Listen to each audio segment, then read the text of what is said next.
Yes बच्चों, आज हम व्याकरण में पढ़ेंगे अलंकार। ठीक है, आज मैं आपको बताऊंगी अलंकार क्या होता है, कितने प्रकार के होते हैं और अलंकार का शाब्दिक अर्थ क्या है। ओके, आगे देखिए। अलंकार शब्द दो शब्दों के मेल से बना है, अलम धन कार।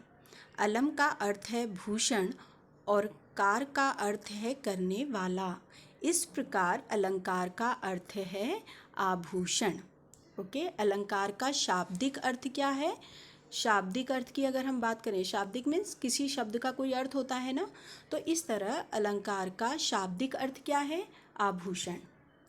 आगे देखिए, जिस तरह आभूषण क्या करता है बच्चों, ये देखो इतने सारे गहने पहनी है, हाथ में टीका, हाथ में कंगन है, गले में हार है, जिससे ये इसकी क्या हो रही है? खूबसूरती बढ़ रही है।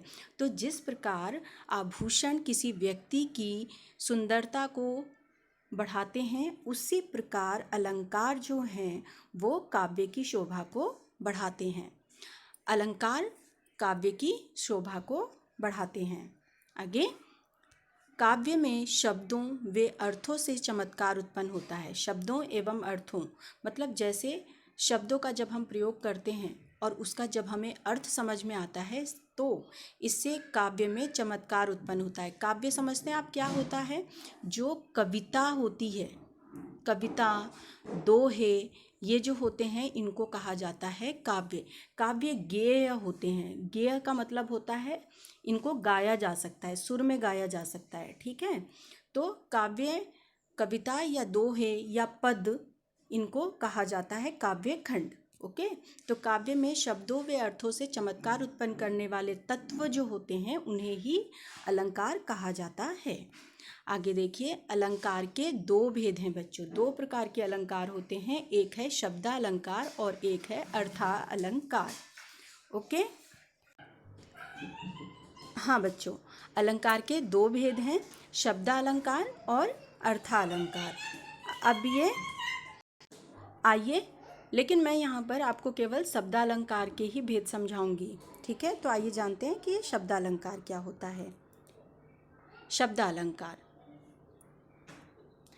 जहाँ विशिष्ट शब्द प्रयोग करके, विशिष्ट यानी विशेष, कुछ अद्भुत, कुछ अनोखे, ठीक है, कुछ विशेष शब्दों का प्रयोग करने के कारण जो है काव्य में चमत्कार या सुंदरता, चमत्कार का मतलब यहाँ पर सुंदरता से है, कोई मैजिक नहीं बल्कि क्या? सुंदरता। ठीक है, काव्य में सुंदरता उत्पन्न होता है, वहाँ अलंकार होता है। मतलब जहाँ विशिष्ट शब्द का प्रयोग करके, विशिष्ट मीन्स विशेष, और शब्द मतलब कुछ विशेष महत्व रखने वाले शब्दों का प्रयोग करके जब काव्य की सुंदरता को बढ़ाया जाता है तो वहाँ शब्दालंकार होता है। आइए आगे देखते हैं। शब्दालंकार के तीन भेद हैं। कितने भेद हैं बच्चों? तीन भेद हैं। आखिर ये तीन भेद कौन कौन से हैं ये देखते हैं।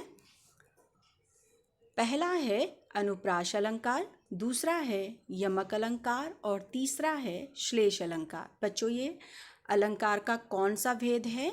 ये है शब्दालंकार के भेद। ठीक है, अलंकार में